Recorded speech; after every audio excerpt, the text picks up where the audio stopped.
สบายดีทุกคนสำหรับวิดีโอนี้แมนจะเป็นภาคส่วนของการติดตามและประเมินภายหลังการฝึกอบรมสำเร็จไปแล้ว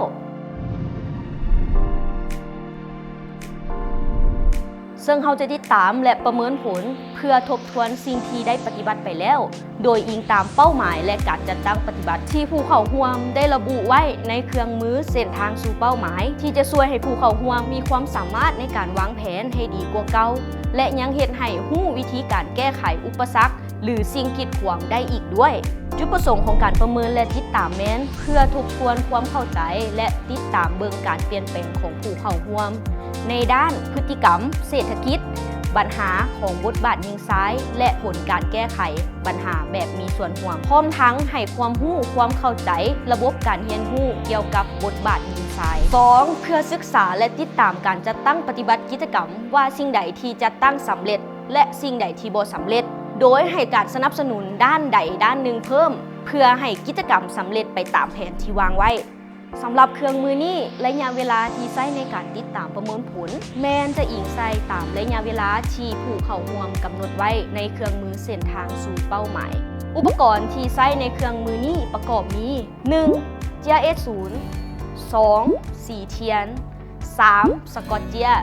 4. บัตรคำต่อไปแม้นจะเป็นขั้นตอนในการติดตามขั้นตอนที่ 1. วางแผนให้ครูฝึกบอกผู้เข้าร่วมว่าเราจะต้องเป็นคนวางแผนระยะเวลาการติดตามด้วยตัวเองกรณีเป็นครอบครัวหรือชุมชนก็แม่นให้กลุ่มนั้นๆเป็นคนวางแผนติดตามร่วมกันตัวอย่างเป้าหมายระยะเวลา1 ปีติดตามอยู่3 ครั้งต่อเดือนขั้นตอนที่ 2 ติดตามผู้นำใช้เครื่องมือหรือผู้ฝึก9จะเป็นผู้ติดตามด้วยตัวเองอย่างต่อเนื่องว่ากิจกรรมที่ตนวางแผนไว้นั้นมันเป็นไปตามแผนหรือบ่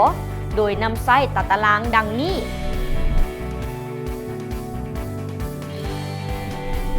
ขั้นตอนที่ 3 ถอดถอนบทเรียนนำเอาอุปสรรคหรือสิ่งท้าทายที่พบพ่อระหว่างการติดตามมาวิเคราะห์คืนโดยนำไส้ต้นไม้แก้ไขปัญหาเพื่อซอกหาสาเหตุและรายงานสิ่งที่ตนหรือกลุ่มบ่สามารถแก้ไขได้เองให้ทีมผู้ฝึกหรือผู้ที่เกี่ยวข้องซอกหาทางแก้ไขร่วมกันขั้นตอนที่ 4 เฮ็ดใหม่อีกครั้ง